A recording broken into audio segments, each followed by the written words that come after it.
My uncle and aunt stole my $300,000 inheritance from my parents. But what happened next shocked me even more. The smell of old paper and leather binding still lingers in my nose as I stand in the empty shell of what was once my parents' bookstore. 6 months ago, this place was alive. Shelves packed with stories from floor to ceiling, the quiet murmur of readers lost in different worlds, and my mom's collection of wind chimes tinkling by the door whenever someone walked in. Now it's just me, the dust, and 4 bare walls that used to be my whole world. I run my fingers along the indent in the wall where the mystery section used to be. Dad had installed those shelves himself when I was 10. I remember holding the level while he hammered, telling me how one day all of this would be mine. Books are magic, Elijah, he'd say. They're portals to 1,000 lives you'll never live.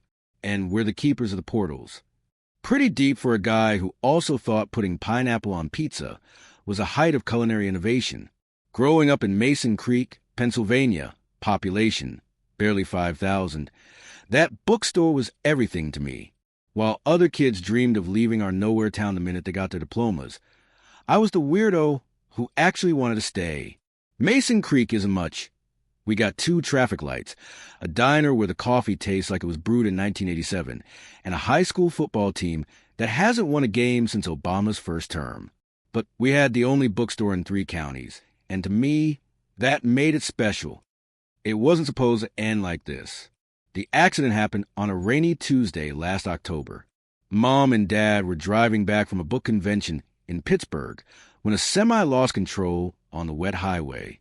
The police said it was instant. I like to think they were discussing which new releases they were most excited to stock, right until the end. Dad would have been going on about some obscure sci-fi novel, while Mom pretended to listen, while secretly planning where to put the romance section's newest editions. When the fog of the funeral cleared and reality set in, I discovered my parents hadn't left a will. Classic Thomas and Emily Turner. They could recite passages from The Great Gatsby from memory, but somehow never got around to basic adult responsibilities like estate planning. I wasn't worried at first. I was their only child, and everyone knew the bookstore was meant for me. But then Aunt Meredith and Uncle Paul swooped in from their fancy lives in Philadelphia, talking about family obligations and legal formalities. "We'll handle everything," Aunt Meredith said, her perfectly manicured hand patting mine. "You're grieving, sweetheart. The last thing you need is to worry about paperwork and legalities." She was wearing a black pantsuit that probably cost more than my monthly rent and smelled like that perfume. They only sell department stores where they give you judgmental looks if you just want a free sample. I'd always liked my aunt and uncle, even though we only saw them at holidays. They sent me birthday cards with $20 bills when I was a kid and didn't completely ignore me at family gatherings like my cousins did, when they suggested I sign some papers to streamline the inheritance process. I didn't think twice. They were family. Why would I question them? God, I was so stupid. It turns out that under Pennsylvania intestacy laws, when someone dies without a will, their siblings get a portion of the estate if the deceased has no spouse. My parents' bookstore, valued at nearly $300,000, should have been split with me getting the majority and my aunt and uncle receiving smaller shares. But those papers I signed, they were a waiver of my inheritance rights, a complete surrender. The kind of thing any person with half a brain and a basic understanding of legal terms would never sign without a lawyer. I discovered this 3 weeks later when I went to the store to start learning the books and operations, only to find a for sale sign in the window. That's when it hit me like a truck. The same way those self-help books in aisle 3 use to tell people that realizations can be physically painful. They weren't lying. When I confronted them at their hotel, the only decent one in Mason Creek, which isn't saying much, Uncle Paul barely looked up from his golf magazine. He was lounging in an armchair with his feet up on the coffee table, looking like every stereotype of a middle-aged man who thinks his golf handicap is a personality trait. "We're liquidating the assets. Elijah, it's the sensible thing to do." He flipped a page of his magazine, completely unbothered. Nobody reads physical books anymore anyway. It's all Kindle this, audiobook that. But the store was supposed to be mine, I said, my voice embarrassingly small. Mom and Dad always said, What they always said doesn't matter legally. Aunt Meredith cut in, looking up from her phone, where she was probably checking the stock market or whatever people with money do all day. They should have put it in writing if it was so important. Besides, do you have any idea how to run a business? You're a 25-year-old with an English degree and no experience. You'd run it into ground in a year. The worst part was, deep down, I worried she might be right. I'd worked at the store since high school, but Mom and Dad handled all the business side of things. I knew where every book belonged and could recommend something perfect based on a vague description like that blue one with the guy on the cover. But I had no idea how to do taxes or order inventory or deal with insurance. Still, I would have learned. I would have preserved their legacy. The sale went through faster than I thought possible. Some developer bought the property. Apparently, they're turning it into yet another coffee shop. Like Mason Creek needs another one. This town already has 3 coffee shops for 5,000 people. At this rate, we'll soon have more places to buy overpriced lattes and actual residents. Today is my last day to clear out any personal effects before the new owners take possession. The shelves are gone. The vintage reading chairs my mom loved, the ones she'd found at a yard sale, and reupholstered herself in this hideous floral pattern that somehow worked. The hand-painted sign my dad commissioned from a local artist when they opened 28 years ago. All gone. I spent the morning watching them rip out the old oak counter where I used to sit as a kid, doing homework while Mom ran the register. There was a spot underneath where I'd carved my initials with a paperclip. When I was 7, Mom had been so mad, but Dad had laughed and said it meant I was officially part of the store's history. Now that counter is probably headed for a landfill. Uncle Paul showed up as I was looking around the empty space. He had the audacity to toss me a small box like he was doing me some huge favor. His BMW was parked outside, freshly washed and probably paid for with my inheritance. Here's your inheritance, kiddo, your parents' personal book collection. About 30 dusty paperbacks, and that old-fashioned record player your dad was so attached to, couldn't get more than $50 for it. So consider it a gift. He straightened his golf polo. The guy literally wore golf clothes everywhere, like he needed to be ready for an emergency tea time at any moment. I caught the box reflexively, my fingers gripping the cardboard so hard it started to bend. What about the money from the sale? My voice was shaking. I should at least get. He laughed. It was the kind of laugh that makes you feel small, like when you accidentally use the wrong fork at a fancy restaurant and everyone notices. You sign it away, college boy. Maybe you should have read what you were signing. Consider this a $250,000 lesson in being smarter next time. I wanted to throw the box at his smug face. I wanted to scream that my parents would be disgusted by what he'd done. But I just stood there, clutching my cardboard box of memories while he checked his watch as if he had somewhere more important to be. When he left, I sat down on the floor of the empty store with my box of inheritance. 32 books, to be exact. My dad's favorites, his worn copy of Moby Dick with notes in the margins, my mom's first edition of To Kill a Mockingbird that she'd saved up for years to buy, a few classics, some obscure science fiction novels my dad loved. The books still smelled like home, like the store, like my parents. And at the bottom of the box, the old Victrola gramophone that had sat in the corner of the store for as long as I could remember. Dad would play old jazz records on Sunday afternoons. The sound was scratchy and imperfect, but he swore it had more soul than any digital music ever would. Music should have texture, he'd insist, while my teenage self rolled my eyes and went back to my Spotify playlist.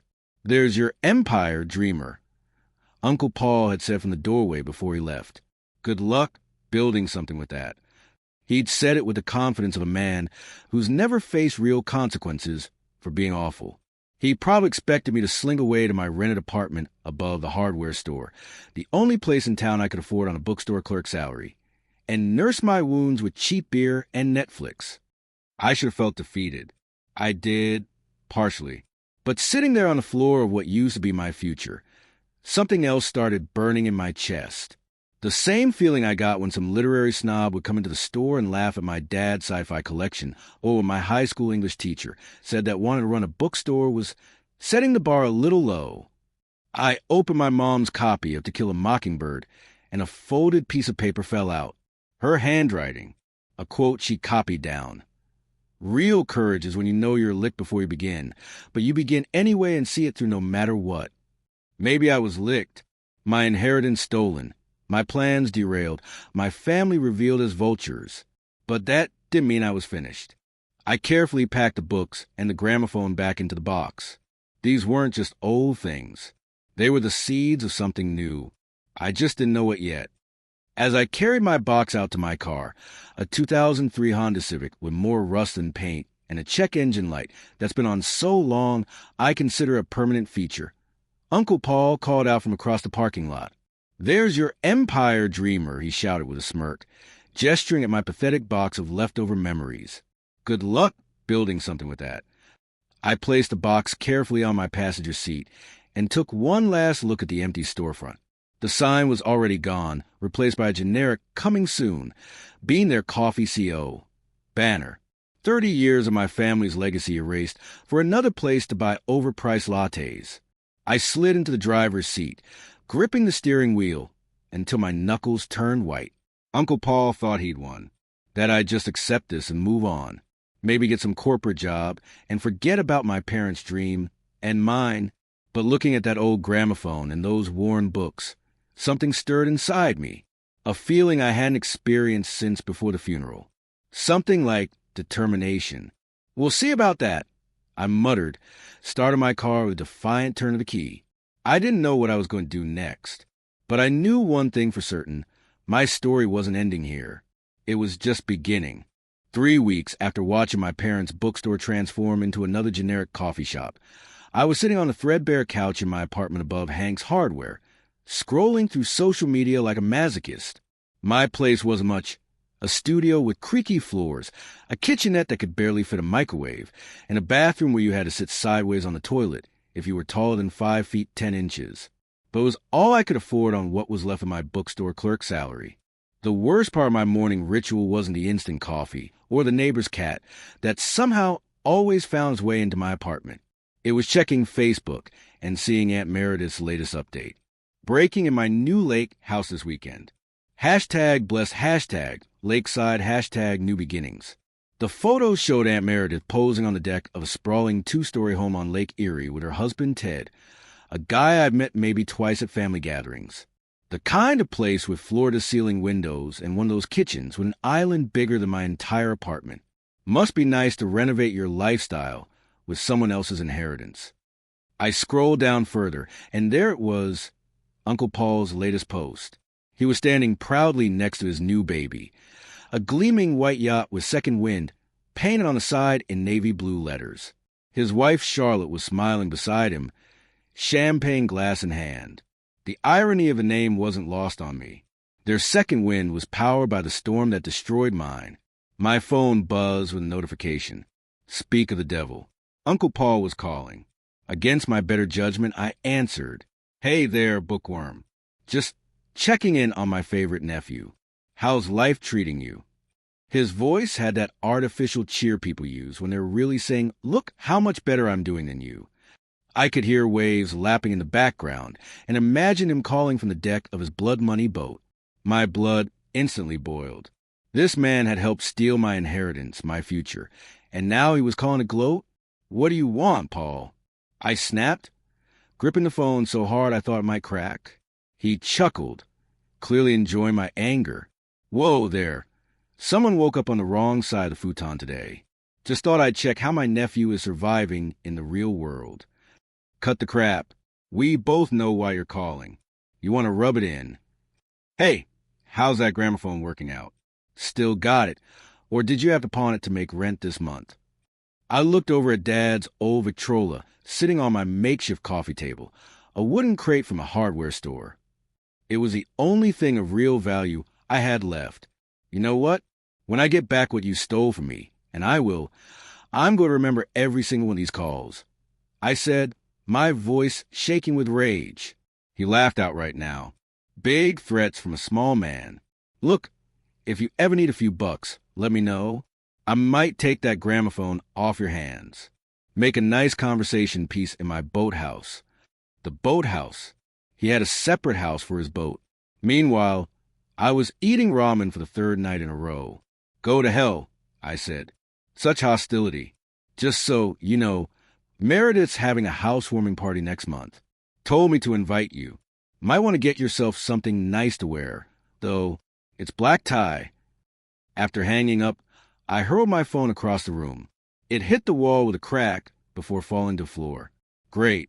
Now I had a spider web of cracks across my screen to remind me of this conversation every time I looked at it. I had spent weeks researching legal options, only to discover that I didn't have any. I'd signed those papers willingly. No coercion, no fraud, just my own stupid trust and family. Every lawyer I called, which was exactly 2, since that's all I could afford, said the same thing. I had no case. Blood might be thicker than water, but money trumps both. The gramophone sat there, almost mocking me with its presence. I hadn't actually played it since bringing it home. Part of me was afraid that hearing it would just make me miss my parents more. But today, fueled by anger and the special kind of desperation that comes from watching people enjoy what should have been yours, I wound it up. I found one of Dad's old records in the box, Duke Ellington. As the first scratchy notes filled my tiny apartment, something shifted inside me. It wasn't peace or acceptance. It was resolve. Some people might call it spite. I was going to find a way to get back what was mine. I didn't know how yet, but sitting in that apartment, listening to jazz from another era, I made a promise to myself and to my parents' memory. November in Pennsylvania is no joke. The wind cuts through your clothes like they're made of tissue paper, and the rain always seems to be just cold enough to make you miserable without turning to snow. I was walking home from my new job at Barnes & Noble. The irony wasn't lost on me when I spotted him. An old man was huddled in the doorway of what used to be Mason Creek's movie theater before streaming killed it. He was playing a violin, the case open at his feet, with maybe $2 in change inside. His fingers were red from the cold, but the melody was surprisingly beautiful. Something classical that I vaguely recognized from my mom's favorite playlist. Most people were hurrying past, heads down against the wind, trying to get home to warmth and dinner. I should have been doing the same. My bank account was hovering just above empty, and I had bills due in 3 days. But something about the old man's dignity as he played to an audience of no one made me stop. He finished his piece and looked up, surprised to see someone actually listening. That was amazing, I said, fishing out the $5 bill I'd been saving for a coffee tomorrow morning. It wasn't much, but it was something. Thank you, young man. Mozart sounds best with frozen fingers, didn't you know? His voice had a slight accent I couldn't place, and despite the circumstances, his eyes had a mischievous twinkle. I'm Elijah, I said, noticing how the wind was making him shiver. Henry, he replied, tucking his violin under his arm to shake my hand. His grip was surprisingly firm for someone who looked like a strong breeze might knock him over. I glanced up at the darkening sky. The weather report had mentioned sleet later. Do you have somewhere to go tonight? I asked. It's supposed to get nasty out here. Henry shrugged, the gesture making him seem suddenly smaller in his worn peacoat. The shelter on Pine Street, if they have room. If not, I know a few spots where the wind isn't so bad. I should have just given him directions to the shelter and gone on my way. That would have been the sensible thing to do. But sensible wasn't really working out for me lately. I have a couch, I heard myself saying, and tea. It's not much, but it's warm. That's how I ended up sharing my last box of mac and cheese with a 70-something street musician in my tiny apartment. Henry didn't talk much about himself at first, just commented on my books and asked if I played any instruments. When I told him about my parents and their bookstore, he listened with the kind of attention that's become rare these days. No checking phones or thinking about what to say next, just listening. So your relatives stole your inheritance, he said when I finished, shaking his head. People will surprise you with their capacity for cruelty, especially family. They know exactly where to stick the knife. Something about the way he said it made me think Henry knew a thing or two about family betrayal. The worst part is watching him flaunt it. I admitted. New house, new boat, vacations. All while I'm trying to figure out how to make rent. Henry nodded. looking thoughtfully at the gramophone. "May I?" he asked, gesturing toward it. I nodded, and he wound it up with practiced hands, carefully placing the needle. Duke Ellington filled the room again. "Beautiful instrument," he said. "They don't make them like this anymore. Everything now is digital, convenient, no soul." He closed his eyes for a moment, swaying slightly to the music. "You know, I played with a jazz band in New Orleans for almost 20 years. Not the famous ones, mind you, but we had our moments." As the night wore on and the sleet tapped against my windows, Henry shared stories of his life on the road, playing in smoky clubs, touring with bands that almost made it big, and eventually ending up alone with just his violin and memories. "What happened?" I asked. "To your band, I mean." "Life happened," he said with a small shrug. "Some died, some got real jobs, some got lost in their vices.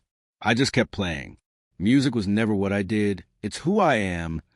Around midnight, as I was making up the couch with my spare sheets, slightly threadbare but clean, Henry reached into his battered duffel bag.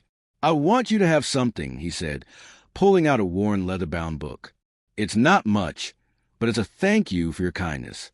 Kindness is rare these days. It should be rewarded." The book was old, its pages yellowed and slightly warped. Sheet music.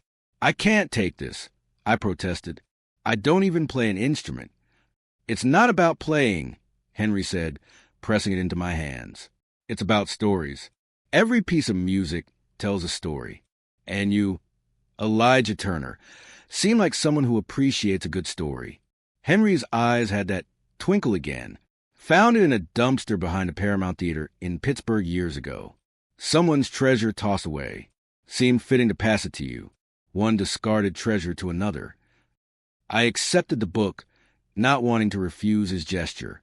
After all, it was probably one of the few possessions he had to give.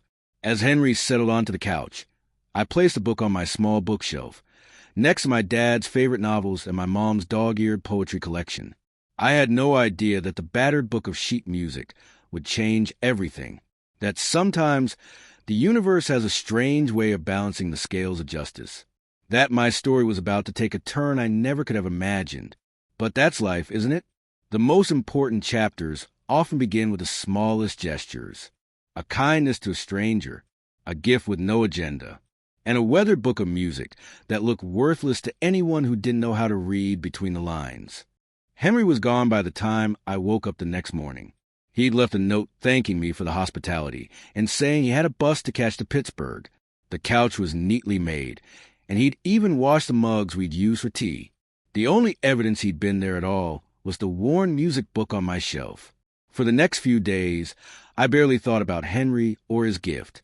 I was too busy working double shifts at Barnes & Noble, trying to make enough to cover both rent and the phone repair bill. Turns out throwing your phone at the wall in anger is satisfying for about 3 seconds and expensive for much longer. Who knew? Life settled into a depressing routine. Work, cheap takeout, scrolling past my relatives, social media gloating, sleep, repeat. I tried not to think about the bookstore or what could have been. Tried not to check if the coffee shop that replaced it was thriving. Tried to ignore the sick feeling in my stomach every time I passed it on my way to work. Then came the rainy Friday night that changed everything. I'd just gotten home from a particularly brutal shift. My manager, Karen, yes, her actual name, and yes, she lived up to the stereotype, had chewed me out for not pushing enough membership cards on customers. My shoes were soaked from the walk home in the downpour, and I'd used my last clean towel to dry them off. The instant ramen I planned to eat for dinner had mysteriously disappeared, probably courtesy of my neighbor's teenage son, who occasionally borrowed food when I forgot to lock my door. In short, I was having what my mom would have called a real 5-star day. That was our family code for when everything goes wrong, but you're too stubborn to admit you need help. I flopped onto the couch and reached for the gramophone, craving the comfort of my dad's jazz records. As Duke Ellington's Mood Indigo filled my apartment with its melancholy warmth, my eyes wandered to my pitiful bookshelf. The collection seemed so small now, just a handful of memories compared to the thousands of books that had once surrounded me in the store. That's when I noticed Henry's music book again. 3 weeks had passed since he'd given it to me, and I hadn't so much as opened it. Feeling a twinge of guilt, I got up and pulled it from the shelf. The book was heavier than it looked. The leather binding was cracked with age, but still intact. No title on the spine or cover. I opened it carefully, half expecting the pages to crumble. They didn't. Inside was sheet music, as expected. Handwritten, not printed. The first page had no title, just a date, July 1937. Something about that tickled my memory, but I couldn't place it. I flipped through a few more pages, admiring precise notation, even though I couldn't read music. Then I saw the signature at the bottom of one page. G. Gershwin. I almost dropped the book. George Gershwin, one of the most famous American composers of all time. Rhapsody in Blue. An American in Paris. The opera Porgy and Bess. My mom had loved his music. She'd play it in the store on Sunday mornings. But Gershwin died in 1937, the same year written on the first page. My heart started racing. No way. It couldn't be. This had to be a copy, a reproduction, maybe something Henry had written himself as a tribute. There was no chance a homeless violinist just happened to give me an original Gershwin manuscript he found in a dumpster. Life isn't that convenient. Not for people like me. I grabbed my laptop and started Googling. George Gershwin. Death, 1937 July. His final illness. He was working on several projects before he died, including the film score for the Goldwyn Follies. Then I found something interesting. A music history blog mentioned rumors of an unfinished symphony Gershwin had been composing in his final months, a piece that was supposed to combine classical structure with jazz and folk influences in a way even more ambitious than Rhapsody in Blue. But according to music historians, no manuscript had ever been found. It was considered lost to history. I looked back at the worn book in my hands. The date, the signature, the complete set of handwritten sheet music. My palms were sweating now. I needed someone who knew more than me. Someone who could tell if this was real or just an elaborate fake. Someone who wouldn't try to steal it if it was valuable. That someone was Alicia Martinez. We dated briefly in college before realizing we were better as friends and partners. She was now the head research librarian at the Mason Creek Public Library. With a master's degree in music history, she wasn't using nearly enough in our small town. I texted her, "Need your expert eyes on something. Free for lunch tomorrow? I'll buy." Her response came quickly. "You buying lunch means either the world is ending or you need a big favor. Either way, I'm in. 12:30 at Gino's." I didn't sleep much that night. I kept a music book on my nightstand, glancing at it every few minutes like it might disappear if I looked away too long. What were the odds that a random act of kindness would lead to something like this? If it was even real, it probably wasn't. Things like this didn't happen to people who get their inheritance stolen by their aunt and uncle. By morning, I convinced myself I was being ridiculous. The signature was probably fake. The book was likely just some music student's homework from decades ago. Nothing to lose sleep over. But I still carried it to lunch in my backpack, wrapped in a plastic bag to protect it from any stray raindrops. Alicia was already at Gino's when I arrived, tucked into our usual booth by the window. She looked exactly as she always did, curly black hair pulled into a messy bun, glasses perched on her nose, some obscure band t-shirt under her cardigan. She had a way of making even the most ordinary outfit look like a deliberate fashion choice. After ordering our usual pepperoni for her, mushroom for me, I told her the whole story. My parents, the bookstore, my thieving relatives, Henry, the book. She listened without interrupting, which was one of the reasons we'd remained friends. Alicia knew when to talk and when to just let someone get it all out. When I finally pulled out the book and slid across the table, she put on the white cotton gloves she'd brought along, because of course Alicia would have archival gloves in her purse. "Elijah Turner," she said as she carefully opened the cover. "Only you would accidentally end up with what might be a lost manuscript while trying to be a decent human being." She examined the pages methodically, her expression growing more intense with each turn. At one point, she pulled out her phone and compared something in the book to an image online. Then she looked up at me, her eyes wide behind her glasses. Oh, my goodness. Coming from Alicia, who is usually calm and collected, this reaction was significant. Is it real? I asked, barely breathing. I can't authenticate it with 100% certainty without proper equipment and tests, she said, slipping back into her professional librarian voice. But Eli, if this is a fake, it's the most impressive fake I've ever seen. She pointed to specific notations, explaining how they matched Gershwin's known style, how the paper and ink appeared period appropriate, how the composition itself reflected themes Gershwin was exploring in his final works. This looks like his final symphony, she whispered, reverence in her voice. The one music historians have been searching for since his death. Eli, do you understand what this means? I didn't. Not fully. Not yet. Alicia helped me contact an expert at the music department at Carnegie Mellon University in Pittsburgh. She vouched for me, assuring Professor that I wasn't some scammer with a fake manuscript looking for attention. 2 agonizing weeks later, I was sitting in Professor Daniel Warren's office while he examined the book with equipment that looked like it belonged in a sci-fi movie. The paper dates to the 1930s, he confirmed, looking up from his analysis. The ink composition is consistent with what would have been used then. The handwriting matches authenticated Gershwin manuscripts we have in our collection. He removed his glasses and looked at me with an intensity that made me nervous. Mr. Turner, I believe you have found George Gershwin's Lost Symphony. My ears started ringing. I gripped the arms of my chair. How? How much would something like this be worth? I asked, my voice barely a whisper. Professor Warren looked thoughtful. That's difficult to say precisely. But for comparison, a single page of Gershwin's handwritten sheet music for Rhapsody in Blue sold at auction for $60,000 in 2018. This is an entire symphony, his final work, presumed lost forever. We're talking about a treasure of American musical history.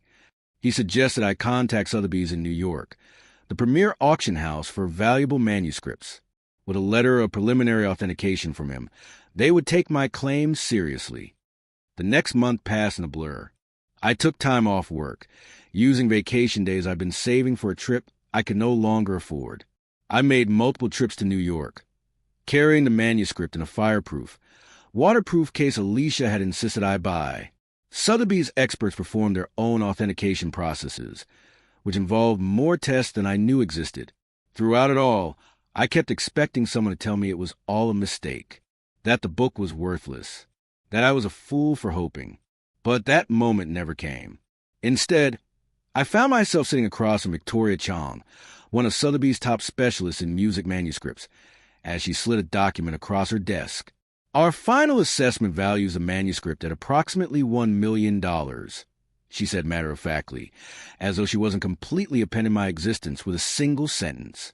As the complete final symphony of George Gershwin, previously believed lost to history, it represents a significant discovery in American musical heritage. $1 million. More money than I would make in 20 years at Barnes & Noble. More than 3 times what my parents' bookstore had sold for. The auction is scheduled for 3 weeks from now, Victoria continued, seemingly unaware that my brain had short-circuited. Based on the interest we've already received from collectors and institutions, we expect the bidding to be quite competitive. It could potentially sell for significantly more than our valuation. I nodded automatically, still struggling to process. A month ago, I'd been eating ramen for dinner and worrying about making rent. Now I was discussing million-dollar auctions in an office that probably cost more per month than my entire apartment building. Mr. Turner, do you have any questions? Victoria prompted. I had 1,000 questions, but they all boiled down to one. Was this really happening? That night in my hotel room, paid for by Sotheby's as part of their client services, I called Alicia. I keep thinking I'm going to wake up, I told her, staring out at the New York skyline from my window, that none of this is real. It's real, Eli, she assured me. Sometimes the universe has a way of balancing the scales.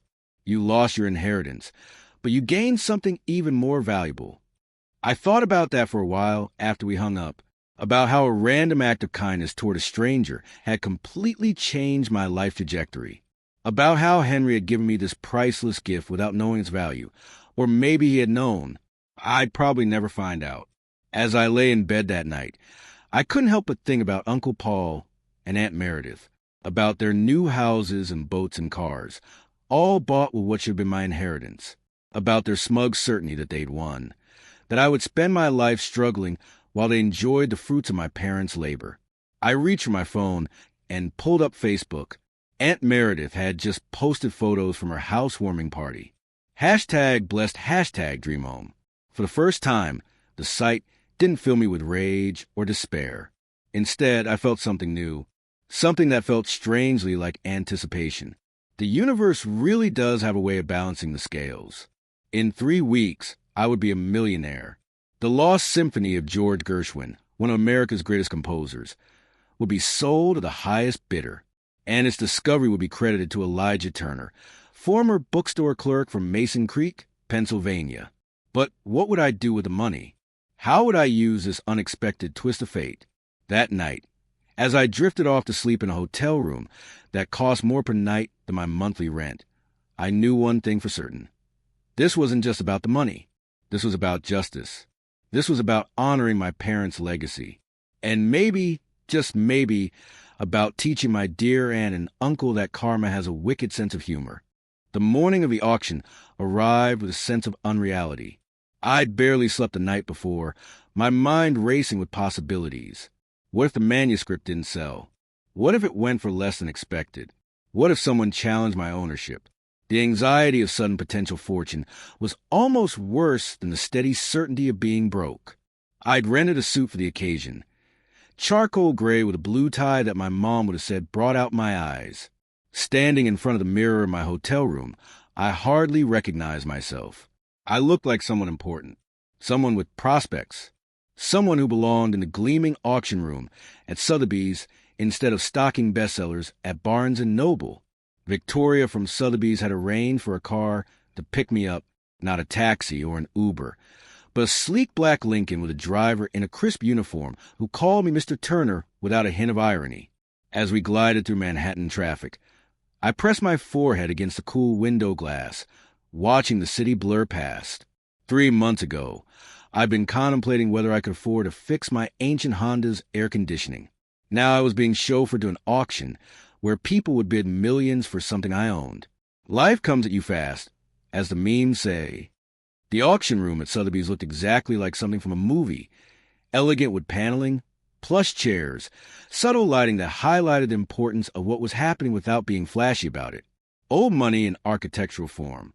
Victoria met me in a private waiting area, looking polished and confident in a navy pantsuit that probably cost more than my entire wardrobe. "Your manuscript is lot 42, she explained, handing me a glossy catalog. "We positioned it as the centerpiece of today's auction. There's been significant interest from several major institutions and private collectors."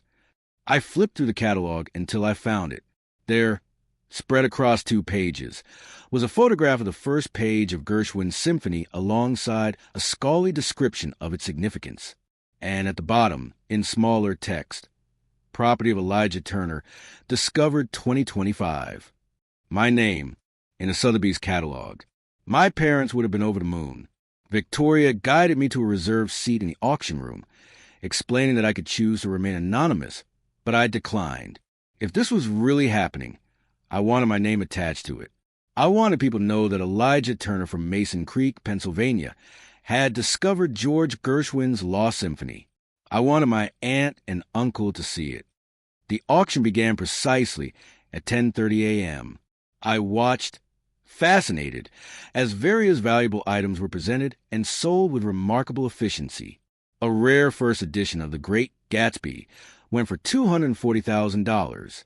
A collection of letters from Ernest Hemingway fetched nearly $500,000. Each sale was marked by the sharp crack of the auctioneer's gavel, a sound that would soon determine my financial future. As Lot 42 approached, my palms grew sweaty. I tried to remember to breathe. The room seemed to grow quieter, or maybe that was just the blood rushing in my ears. "Lot 42, the auctioneer announced, his voice like polished mahogany. "The recently discovered final symphony of George Gershwin, composed July 1937. A complete manuscript in the composer's hand. Previously believed lost to history. We'll start the bidding at $800,000. A paddle went up immediately. Then another, and another. 900,000. 1 million. 1.2 million. The numbers climbed with dizzying speed. A representative from the Library of Congress, a Japanese technology billionaire known for his music collection, a prestigious university. The bidding narrowed to two determined parties, the Metropolitan Museum of Art and an anonymous phone bidder represented by one of Sotheby's staff. 3 million. 3.2 million. 3.4 million. I'd stopped breathing entirely. These numbers weren't real. Couldn't be real. The auctioneer looked toward the phone bidder, who shook his head after a moment. 3.4 million going once, going twice. The crack of the gavel echoed to the room like a thunderclap. Sold to the Metropolitan Museum of Art for $3.4 million. $3.4 million. For a book of sheet music that a homeless violinist had given me as thanks for a cup of tea and a night on my couch. Victoria squeezed my arm, her professional facade cracking slightly to reveal genuine excitement. Congratulations, Mr. Turner. You've just made history. The next few days passed in a blur of paperwork, meetings with financial advisors, and calls with the Sotheby's legal team. After their commission and taxes, I would clear just over $2.7 million. More money than I had ever imagined possessing. I booked a first-class ticket back to Pennsylvania, but before leaving New York, I had an important stop to make. The Metropolitan Museum had already arranged for the Gershwin manuscript to be transferred to their musical archives, and the curator had kindly agreed to meet with me. Dr. Eleanor Chin greeted me warmly in her office, surrounded by climate-controlled display cases containing treasures of musical history. Mr. Turner, I wanted to personally thank you for your discovery, she said. This manuscript will be the centerpiece of our American music collection. We're planning a special exhibition next year, exploring Gershwin's influence on American cultural identity. She showed me where the manuscript will be displayed. A custom-built case with special lighting and temperature controls to preserve the aging paper and ink. A small plaque would note its discovery by one Elijah Turner. Your name will be permanently associated with this important piece of American cultural heritage, Dr. Chin explained. Scholars and music lovers for generations will know your contribution. It struck me then that this was far more than just a financial windfall.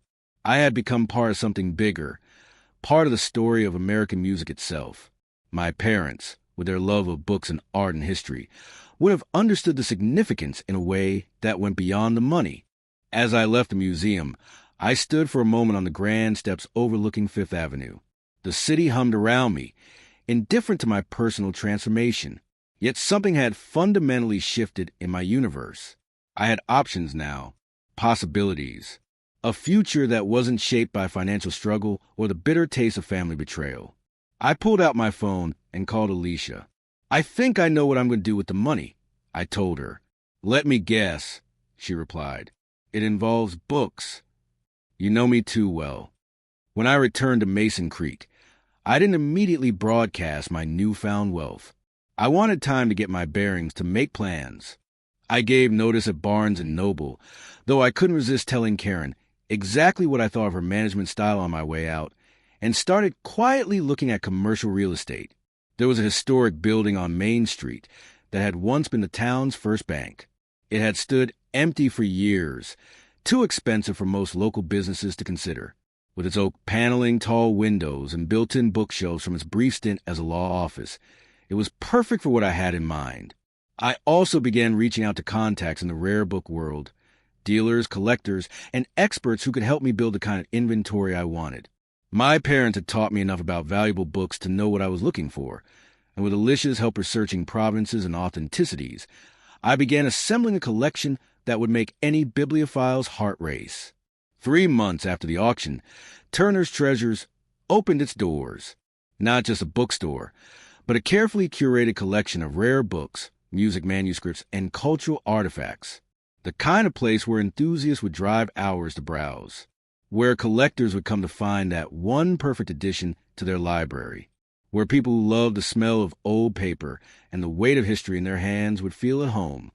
The grand opening was covered by the local newspaper, which led to a feature in the Philadelphia Inquirer, which somehow caught the attention of a culture writer at the New York Times. Before I knew it, I was being interviewed for a Sunday profile.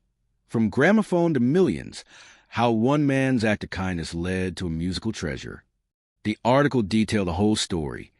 My parents' bookstore, the inherited gramophone, Henry the homeless violinist, the Gershwin manuscript.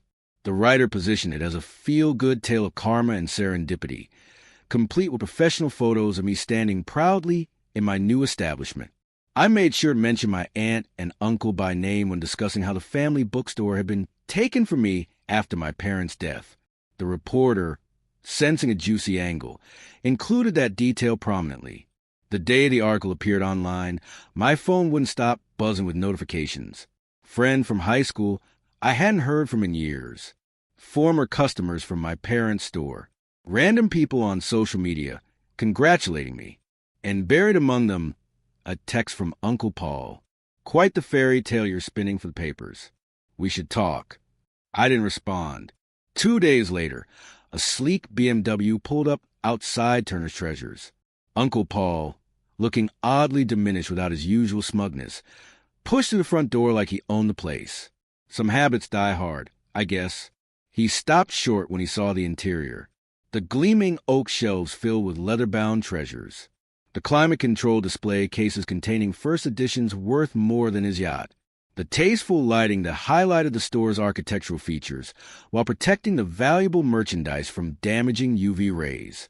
I was helping a customer, a music professor from Princeton, who was examining a rare collection of Chopin sheet music. When Paul approached the antique desk I used as a checkout counter, "Elijah," he said, with a strained attempt at warmth, "you've done well for yourself." I finished with my customer before acknowledging him. "What do you want, Paul?" His eyes darted around, taking the obvious success surrounding us. "Can we talk privately?" I led him to my office in the back, a space I'd modeled after my dad's office in the original bookstore, right down to the worn leather chair and the black and white photos of famous authors on the walls. "This is quite the operation you've got," he said, sitting down without being invited to. "Very impressive. Again, what do you want?" He shifted uncomfortably. "Look, about that article, you made it sound like Meredith, and I deliberately cheated you. That's not fair. We were just following the legal process. You signed those papers. Taking advantage of someone's grief isn't illegal, but it doesn't make it right." I replied, keeping my voice level. "Is that really why you came here? To complain about looking bad in the New York Times?" He cleared his throat. "Actually, Meredith and I have hit a rough patch financially. The market's been unpredictable, and some investments didn't pan out. Since you're family and clearly doing well now, we thought perhaps you might consider helping out. A loan, maybe, or some kind of family partnership." The audacity was breathtaking. I almost admired it. "Let me make sure I understand," I said slowly. "You stole my inheritance, mocked me for my financial struggles, and now that I've made my own success, you want me to bail you out?" "We didn't steal. You manipulated me into signing away my rights during the worst period of my life, then laughed about it afterward. You called to gloat about your new boat while I was eating ramen for dinner. You literally told me, good luck building something, with nothing but a box of books and a gramophone." His face reddened. "That was just talk, Elijah. Family says things in the heat of the moment. Water under the bridge." "No," I said, rising from my desk. "It's not water under the bridge. It's exactly who you are. And now you're facing the consequences of your own actions, just like I had to face the consequences of trusting you. So you won't help?" His voice had an ugly edge now. After all that sanctimonious talk in the Times about kindness and karma? I smiled. "I believe in kindness, Paul. I just don't believe in being taken advantage of twice by the same person. The exit is through the front door. Feel free to browse the merchandise on your way out, though I doubt there's anything here you could afford anymore." A week later, Aunt Meredith tried her luck. She arrived wearing her most expensive clothes, as if to remind me of her usual social standing. Unlike Paul, She came with a gift, a bottle of champagne, to celebrate your success. Her approach was more emotional. Tears about family discord. Appeals to what my parents would have wanted. Even a revisionist history, where she claimed she'd been against selling the bookstore, but had been overruled by Paul. The performance was almost impressive, but ultimately futile. I sent her away with the same message. You made your choice. Now live with it. It should have felt triumphant, these moments of revenge. In movies, this would be where the triumphant music swells. But honestly, it just felt sad. Sad that money was the only thing that made them see me as a person worthy of respect. Sad that even in the face of their own failure, they couldn't bring themselves to offer a genuine apology. The real triumph came 3 months later, when I finally managed to track down Henry. He wasn't easy to find. Street musicians tend not to have fixed addresses or social media presences. But through a network of shelters, soup kitchens, and fellow musicians, I eventually located him in Pittsburgh. He was playing his violin in a park, his case open for tips, just as he had been the night I'd invited him in from the cold.